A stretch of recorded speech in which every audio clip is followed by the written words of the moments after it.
So thank you very much for the invitation. And so here, one of the topics that my lab and I are very interested in is trying to understand the origin of biological construction in general. And so we study, how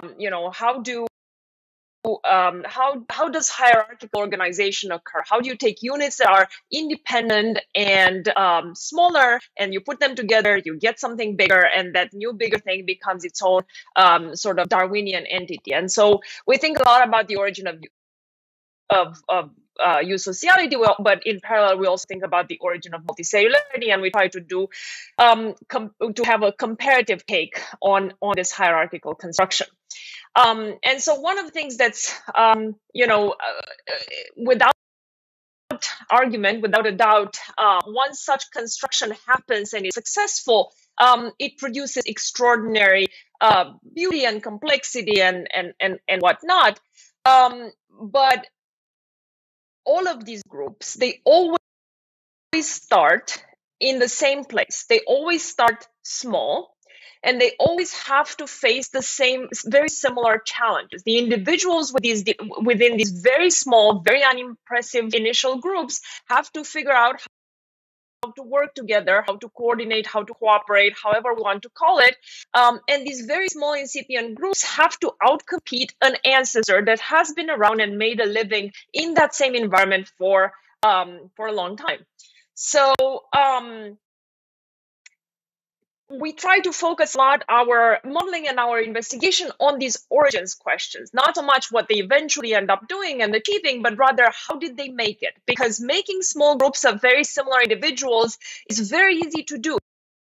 It happens all the time. It happens right now, probably in any number of labs that are growing single cells that might be a little bit sticky, and therefore they produce some sort of filamentous growth. But that doesn't mean that we expect multicellular organisms to walk out of there anytime soon, right? So in fact, the origins of multicellularity and origins of eusociality have been actually very rare. So these major evolutionary transitions, even though the formation of small simple groups seems to be very easy, that those groups would then manage to turn into, to become a new level of organization seems to be rare and hard.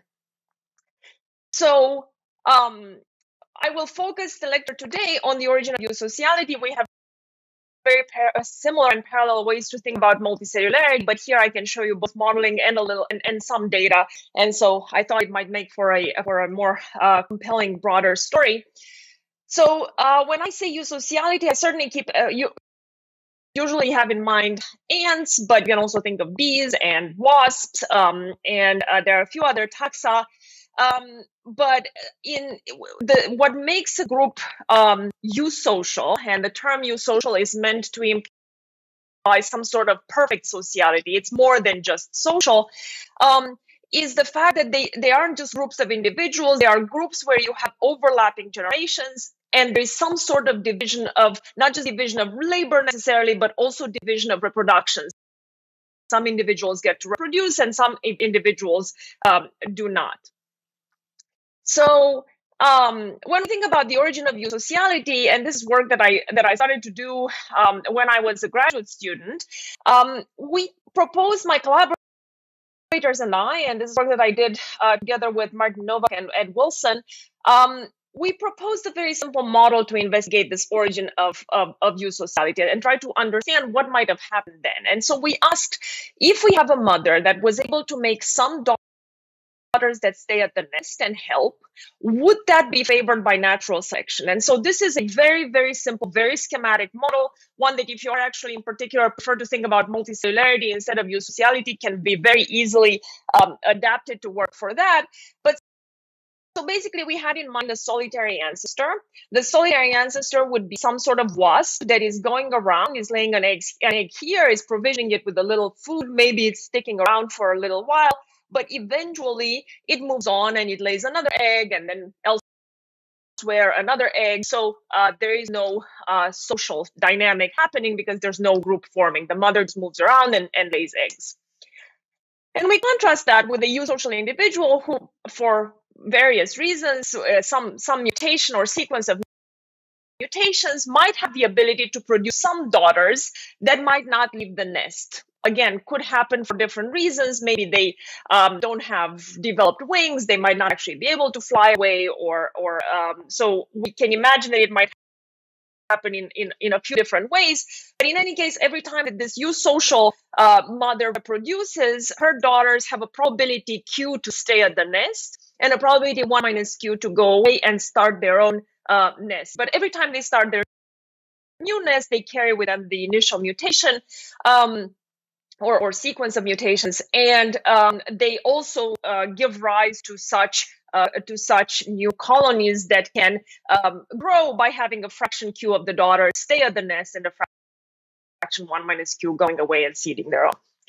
And so we contrasted these two different, we wanted to contrast these two different lifestyles. And so the way we imagine it is that at the origin of this new behavior, of this new eusocial behavior, there wouldn't be very much difference between these two mothers, the solitary mother and the eusocial mother. They would both still be eating the same things. They would still be living in the same habitat, competing for the same space. They would probably be eaten by the same things. They'd probably have very similar, diseases and so on. So there wouldn't be very much difference. The only difference would be that one is now able to form these very small incipient groups. And so we thought that the model, the simplest model, but probably also a fairly realistic one, is a model of competitive exclusion that would compare these two different lifestyles. And so this was a very simple model of linear ODs, where we have some birth rates and some death rates, and I'll talk on the next slide about what we assumed in terms of the benefits and costs of living in a eusocial group. We have here x0 is the frequency of individuals that are solitary in the population, and they have their birth rate and their death rate, and then xi keeps track of colonies of size I, so we keep track of every colony size. And so in this simple setting, we get colonies of size I every time a colony of size I minus 1 reproduces and has a daughter that stays. And we lose colonies of size I either when they die or when they themselves produce a daughter that makes them grow, and then they become colonies of size I plus 1. And as you can see, all of these colonies always produce colonies of size 1. That will be the most abundant type of colony. It's a singleton, but that's the eusocial mother in the population, because all colonies produce them, and then they grow and become colonies of size 2, and so on and so forth. So now these two types, x0 and the rest of them, will compete for the same resources, and we can try to analyze under what conditions one will exclude the other.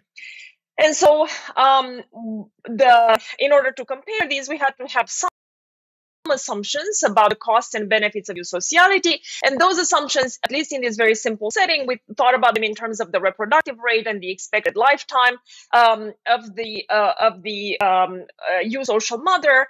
And we assumed, just as a summary, so we can talk about them individually, but we assume just as a summary that early on, this eusocial mother will probably pay a cost relative to the solitary one, because she has to actually take care of her first egg, of her first brood. Then that brood will grow, but only a fraction of them will stay at the nest. So the mother will continue to do quite a bit of work. The initial mother will have to continue to do quite a bit of work and use a lot of energy resources, will be susceptible to predation, because she'll have to now have a nest that she defends, that she protects, that she constantly comes back to. And so even in advanced eusocial species, the very incipient stages of a colony are very, very costly for the individual that starts the colony, because again, it's a very energetically expensive first stage. But eventually, as the colony size would grow very, to larger and larger sizes, the benefits of being social would kick in. And then you'd be much better off being in a group. And I put here as the summary on the y-axis the per capita growth rate.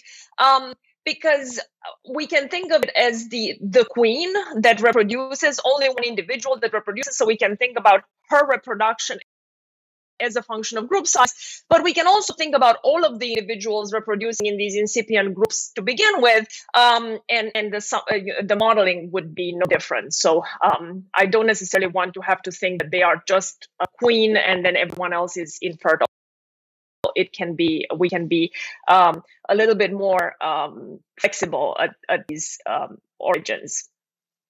So one of the most important predictions of the model was that an absolutely necessary condition, after that we need some other conditions, but a very, very important condition that had to be satisfied for eusociality to even have a chance, was that the benefits of eusociality, the benefits of living in a group, had to kick in at very small group sizes.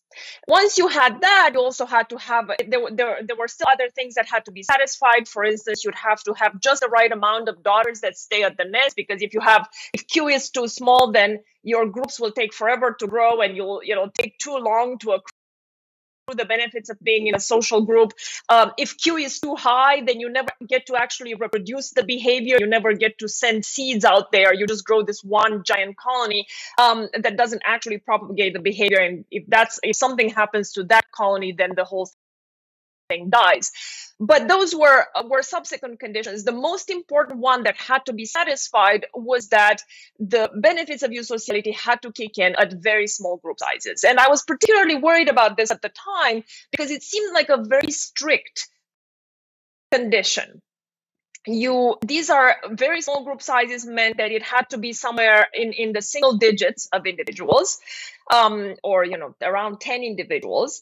And it had to be, this had to happen in a group of individuals that were otherwise very similar, right? So these would be a mother and her daughters. But in these early stages, there's no reason to assume that there would be differences in size. The ages would be very similar. We shouldn't expect any kind of heterogeneity that might somehow, lead to some sort of interesting synergistic effects. And so these would be very homogeneous groups of individuals, very small and homogeneous groups of individuals. So it seemed very hard for me to imagine exactly what would happen in them to allow for these high benefits to kick in very early on.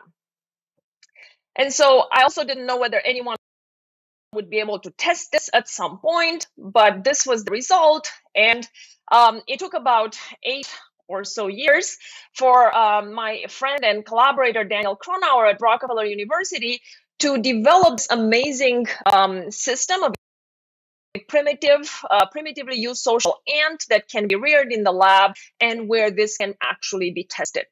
So this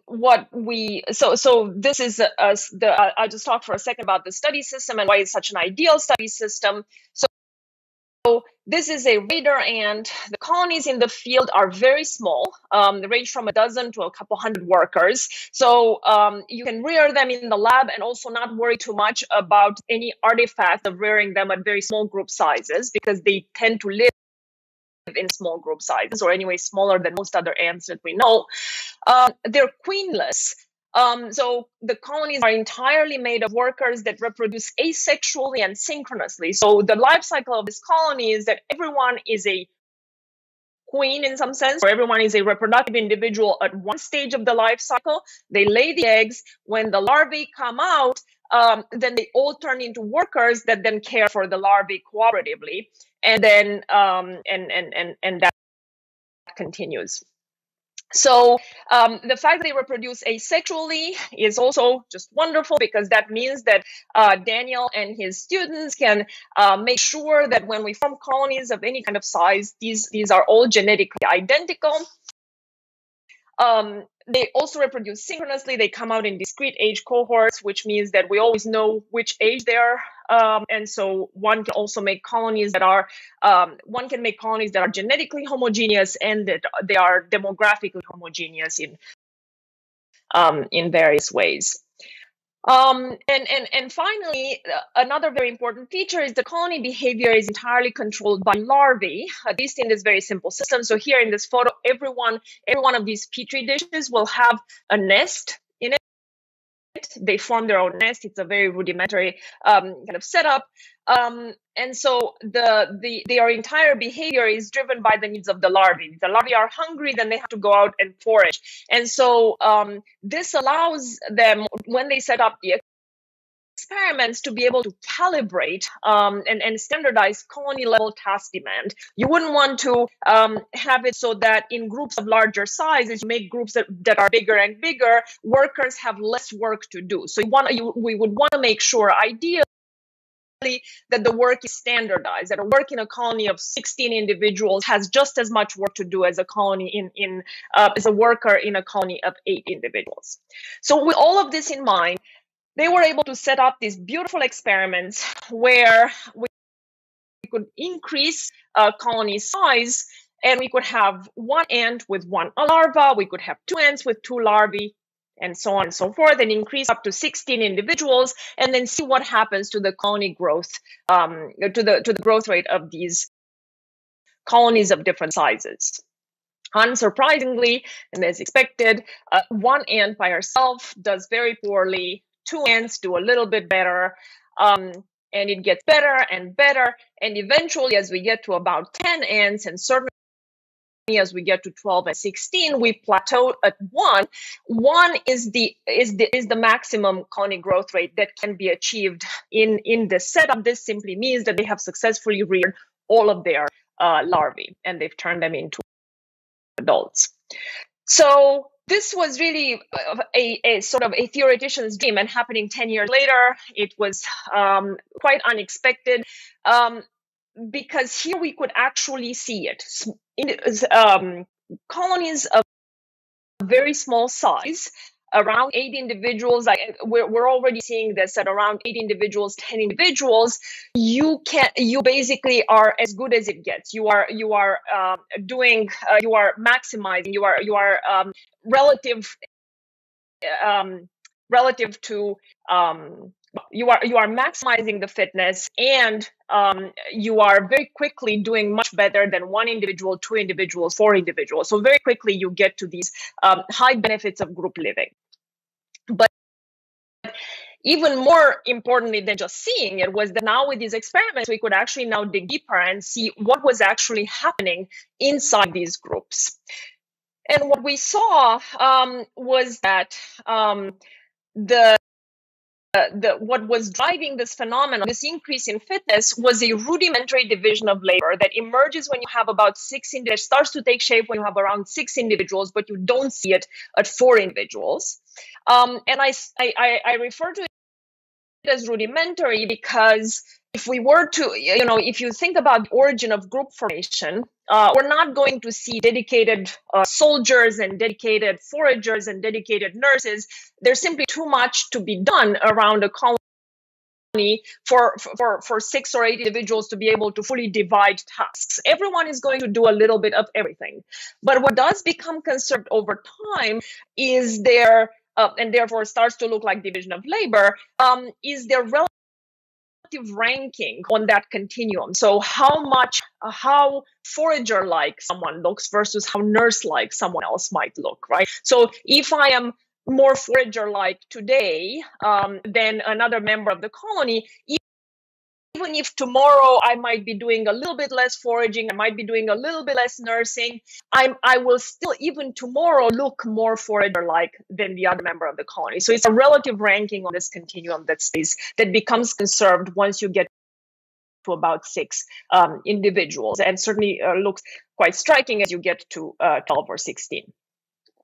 So the theoretical work in this collaboration was led by my graduate student, Chris Tokita, and what we basically saw, and I'm sorry here, I forgot to, this was supposed to be a build that was supposed to slowly reveal things, but it's not a very complicated slide. We made a very simple model, which is a response threshold model, and that had already been proposed in the literature. So we were simply employing models that had been since the 90s been proposed for studying how division of labor might emerge in ants. And these models assume that there are some sort of task-specific stimuli. So that's some stimulus in the environment that ants are able to sense. The stimulus for task J at time t plus 1 is given by that equation up there.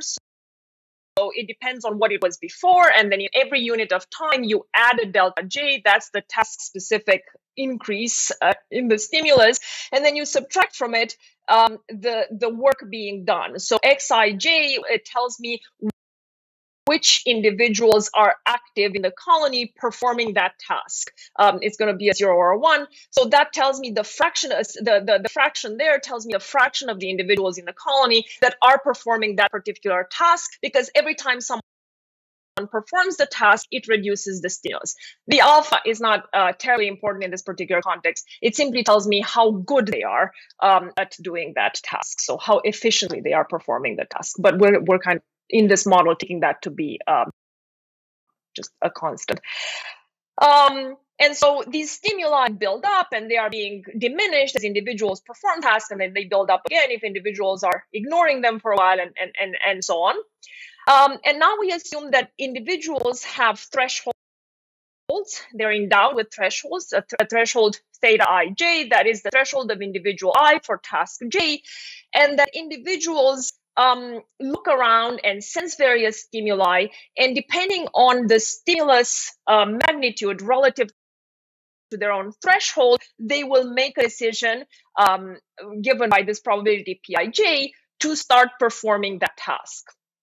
If eta is very high, then this becomes a deterministic decision. If the stimulus is greater than my threshold, I'm going to start performing that task.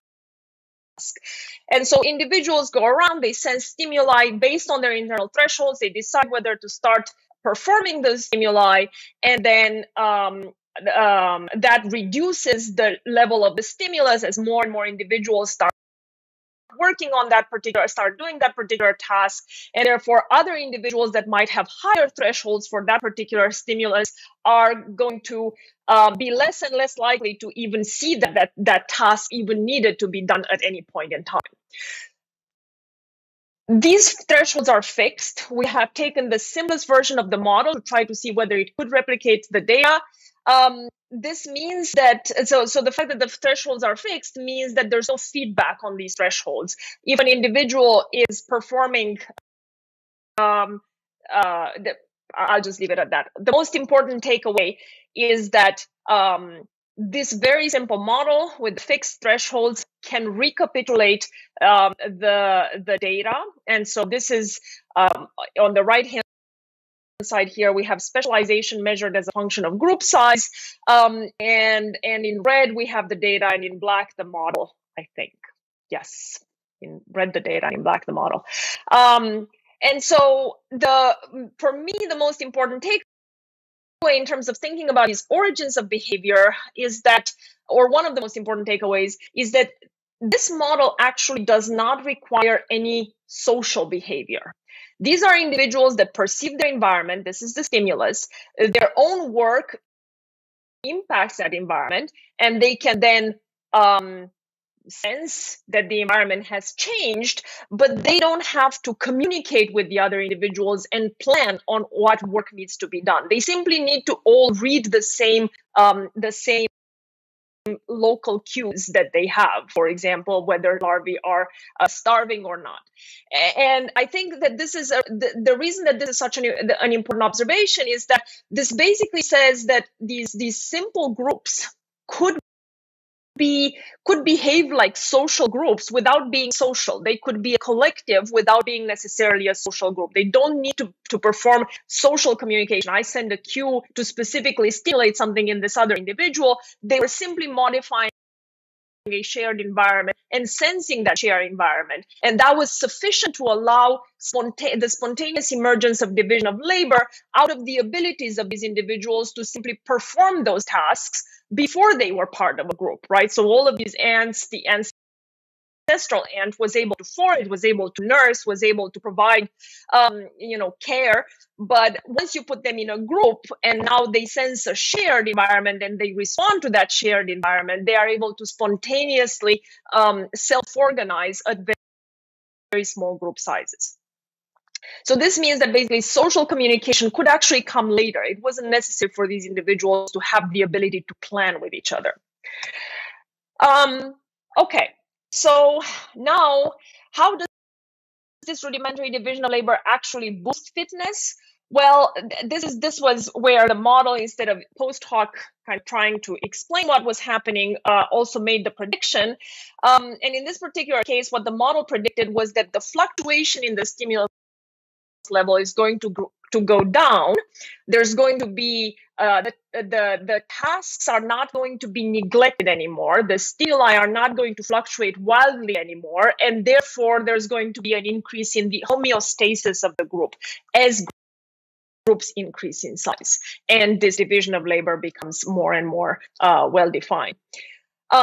So the model predicted that as you increase group size, the task neglect, the fraction of time that any task that needs to be performed is in fact unattended to, is going to go down. And we saw the same thing in the experiments, and we have a couple of different metrics by which we assess that in the experiments. This is just one of them. So basically, this rudimentary division of labor boosts fitness by increasing homeostasis. And one of the main signals experimentally or confirmations of this experimentally was that the actual development time of larvae in groups of bigger size was shorter, which we assume is related to the fact that more nurses in the nest that are attending to those eggs and to the larvae probably also maintain a more stable temperature level. But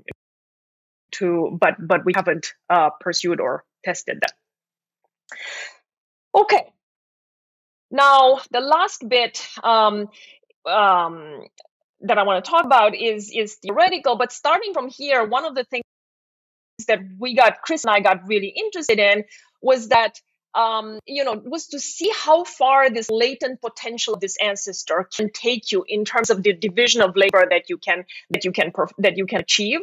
And so experimentally, there was a limit to the tracking machinery for how big these groups could be, how many individuals could be properly differentiated and tracked individually. And so we didn't really know exactly what would happen to that spontaneous division of labor if we tried to increase groups to larger and larger sizes, but we could look at that theoretically. And at first, we were a little bit disappointed to see that while you can see this little bit of increase early on, it eventually very quickly plateaus. And what was initially a bit of a disappointment, I then realized it's just a wonderful part of the story, actually, right? So we have these groups, they harness this latent potential of the ancestor, the ability to do multiple tasks, even as a solitary ancestor, and then when put together in a group, the ability to respond to a shared environment. And that's just enough to get you over that critical social hump and to allow you to outcompete your ancestor under the right conditions.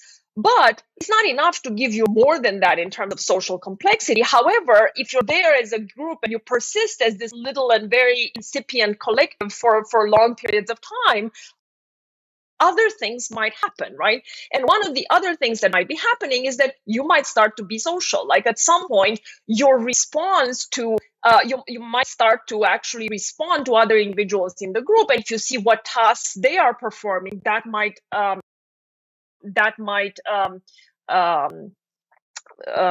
make your own sensitivity to those tasks change.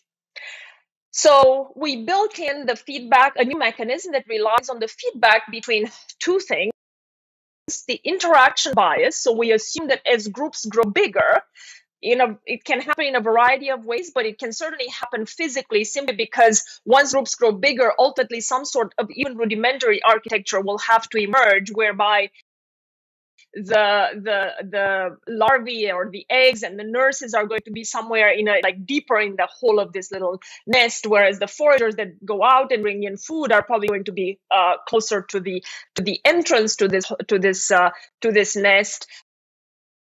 Then perhaps you're starting to be more likely to interact with those who do the same task as you do. So foragers might be more likely to interact with other foragers, and nurses might be more likely to interact with other nurses. And here foragers are in red, nurses are in blue. The intensity of the color tells me how committed they are. So their threshold for that particular task. So someone who is only like light pink is not as strong of a forager, will not have as low a threshold for foraging as someone who is more red. The other bit that is part of this important feedback is social influence. So it's the idea that not only am I more likely to, not only is there some interaction bias that will emerge as groups grow bigger, but also that I am going to be actually influenced. My threshold will change as a function, as a consequence of having interacted with those individuals that are performing, let's say, similar tasks. So now instead of fixed thresholds, we have socially modulated thresholds. So there's going to be an equation that also tells me that every time these individuals meet and they have, it's not that foragers can't interact with nurses. We're not completely segregating them. We're just giving them a slightly higher probability of interacting with those who have a similar, who are performing a similar task. Every time that two individuals interact, whether they are doing the same task or not doing the same task, their social thresholds will be influenced by that interaction. So if a forager and another forager will run into each other, they will both be reaffirmed and their threshold in their choice of doing foraging, and their thresholds for foraging will be lowered, and correspondingly their thresholds for nursing will get higher. But if a forager and a nurse happen to meet, because that's also a possibility, then the forager will become a little bit more less forager and more nurse-like, and the same for the nurse. So we have interactions of all kinds of individuals here, but we are introducing an interaction bias that says you are a little bit more likely to interact with those who are like you, let's say.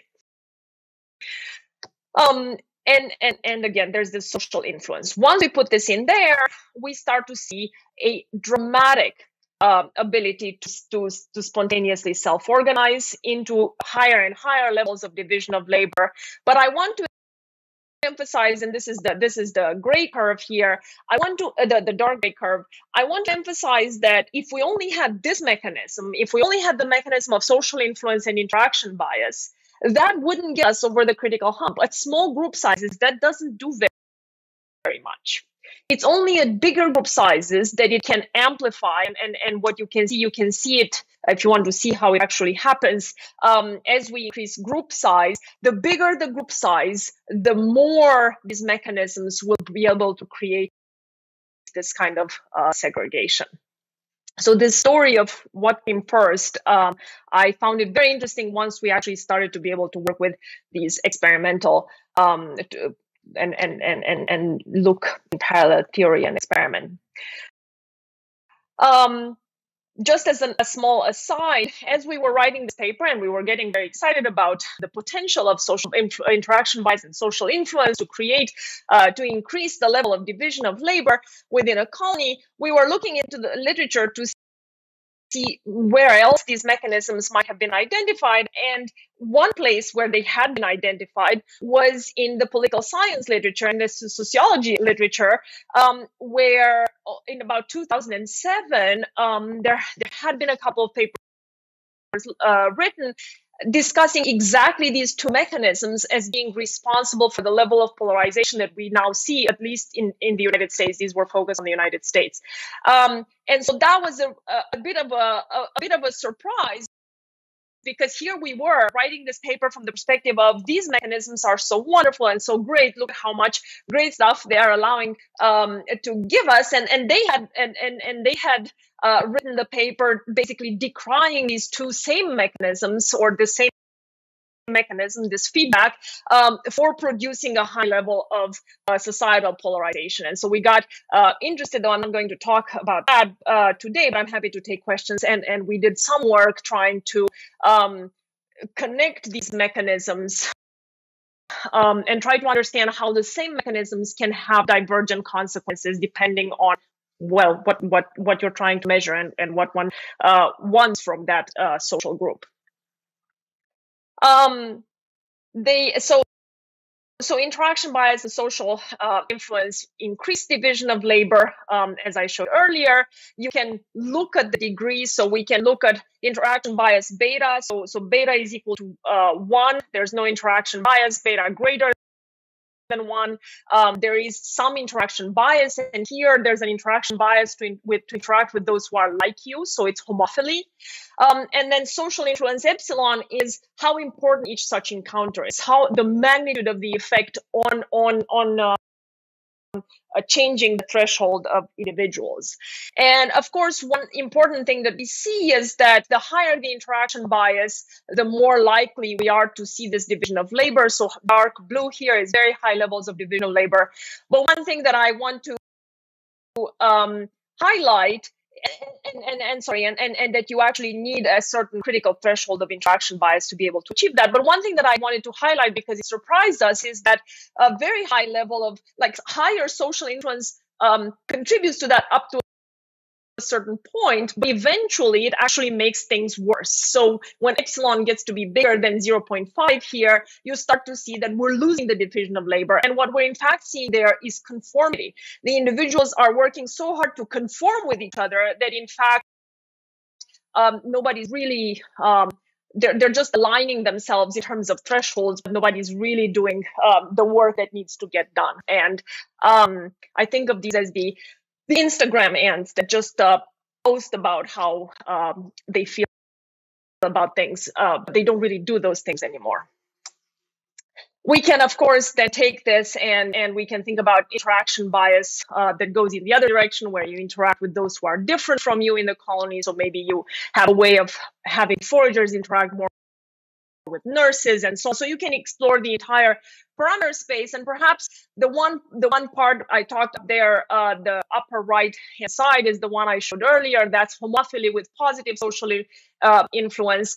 But we can also look at heterophily, so again, more likely to interact with the opposite type, and having positive influence, allowing that type to positively influence your thresholds. And instead of division of labor, in those cases, you get consensus building. And that would be the kind of dynamic that we see, for instance, in honeybee colonies as they want to decide where to move a nest. When honeybee colonies decide to move their nest, which is one of the more important things that a social insect colony might have to do, it would be a very bad thing if they if the colony wouldn't be able to uniformly make a decision to move to a single spot, but instead would break up into smaller parts that each go to their separate spot.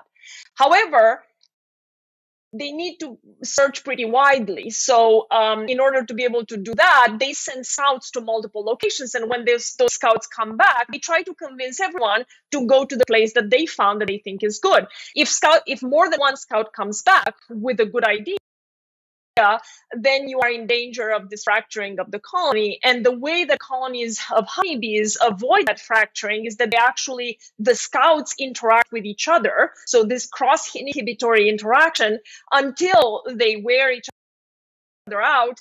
And when one emergent scout is a winner, then everyone goes to wherever that location has been found. So this goes back also to the work on polarization. Not everything has to be, not all of the needs of a social group are about enhancing heterogeneity, right, and creating division of labor. Sometimes there's a need for uniform consensus building and for decision making, and then other kinds, very similar setup, but different parts of the parameter space can account for those dynamics. And with this, I'll end and simply say that I guess the main takeaways for me, as we've been thinking about these also multicellularity, is that social behaviors can evolve, provided that the benefits of sociality arise early at very small group sizes. Even in these very small groups that are otherwise look the same in every aspect that is measurable almost, some latent ancestral potential can actually lead to emergent phenomena and boost group fitness. And I think that this is partly responsible for why such transitions have been so rare. That I don't think that this latent ancestral potential is something that is a trivial thing. That I think only some things have had that ability. So, for example, wasps, but not the many species of beetles that exist out there, and that could easily form groups of related or similar individuals. Finally, communication is not necessary at the onset of group living, so that's good. And subsequently, additional mechanisms can further enhance emergent behaviors, such as division of labor. And with that, I thank you very much, and my collaborators. And Chris was my PhD student, so he's highlighted up there. And I'm happy to take questions.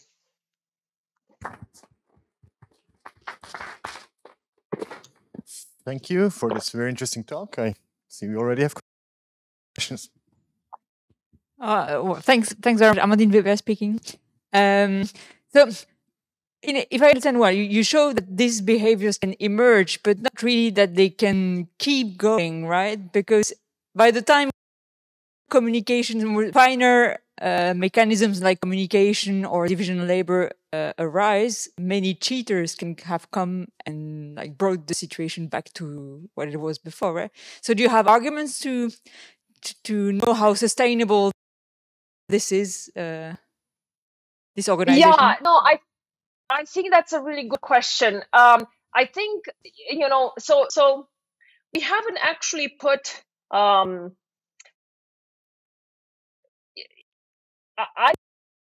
think that at these very simple origins, as we start to understand more and more the capabilities that these groups might have in these very small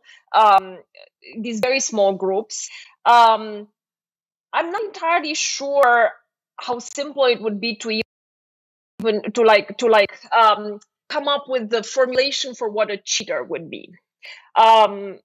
So a cheater in this context, so we have done some theoretical work where we put cheaters in there, and you can find a similar. It just becomes harder, right? So if they also have to somehow, if some of the time these groups fail because there's some individual that does something that is really harmful to the group, then that will become harder.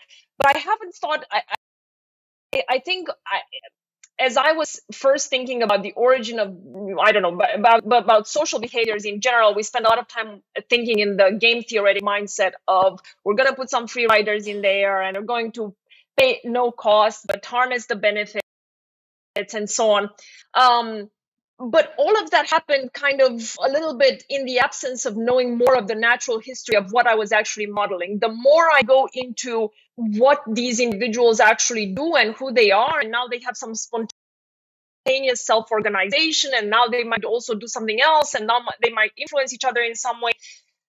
I think it's less trivial to know exactly what the cheater might look like. So I don't know if you have a particular cheater in mind. In these ants, when the colonies are bigger, one type of cheater that they have is an individual that tries to lay eggs when everyone else is taking care of the larvae. And so that's like an out-of-phase reproduction. And what happens with them is very strong ostracism. They simply find that individual and kill it.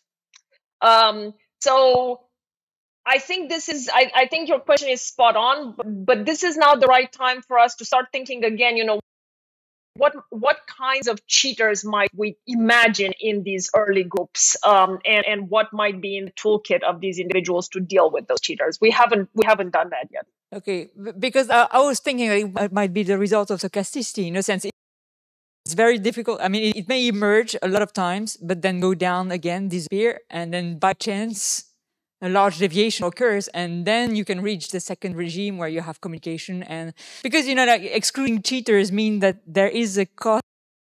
I mean, you're already assuming that you're in a system where individuals value the fact that each of them work for the others. At the very beginning, there's no reason. Yeah.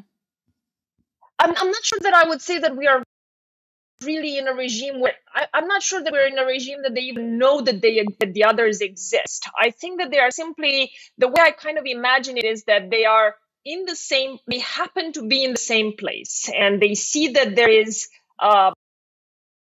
that there are larvae there screaming for food, so they think, okay, well, I probably should feed this larvae. They probably are mine because I laid some eggs here, right? And then they go do that, and then the other one sees that the larvae have been fed, so it starts taking the trash out because there's trash piling up, right? So I think of it a little bit. That's why I'm saying that they behave like a collective without necessarily being a social group, because I imagine them kind of like how I was, I don't know, I lived with a bunch of people in college, and we all have completely different times at which we were awake and completely different times at which we went to classes, and nevertheless we somehow managed to survive. And if the kitchen sink was getting a little bit disgusting, someone would who had a lower tolerance for that would start doing the dishes first, but the people who had higher tolerance for discussing things maybe were more bothered by the fact that we had run out of juice, or what I mean, like even without seeing each other we could kind of coexist in the same place and be better off than being by ourselves. That's kind of how I think of these early groups. I don't think of them as as not necessarily even knowing that they are doing something for the group. Does that make sense? But yeah, sure. Thank you. Can I very quickly follow up? Yeah. Can I just follow up on this? Yeah. Hello.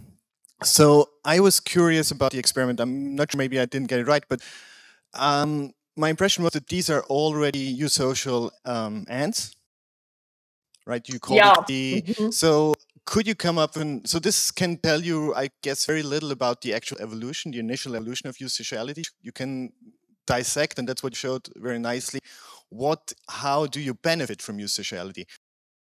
But could you imagine an experiment, so like a control of these ants that are solitary, to actually show that your model you showed in the beginning for the initial evolution of eusociality, if that actually would work like this? Yeah. That's an excellent question. Unfortunately, all ants are already eusocial. They come from one ancestor that was already eusocial, and it derived from a eusocial wasp. So we can't find ants that are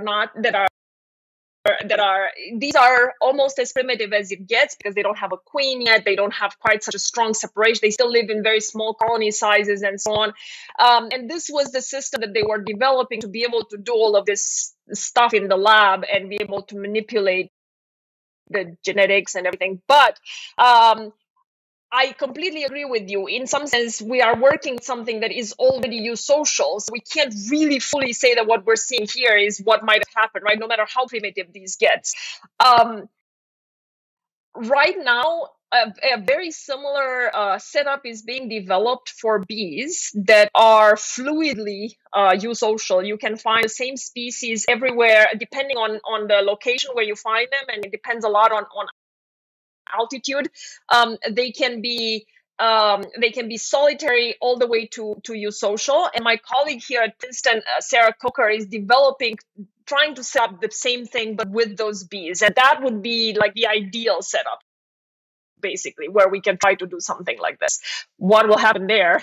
I don't know how many years we'll have to wait until.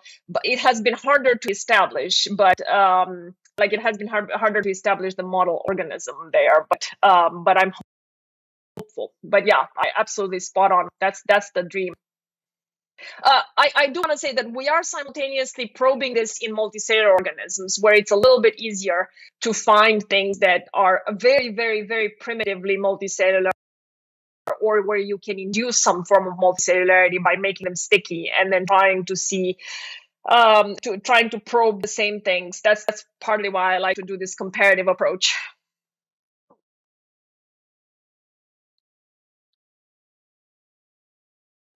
So I guess we have to move on now, so please thank the speaker again. Thank you so much for the great questions.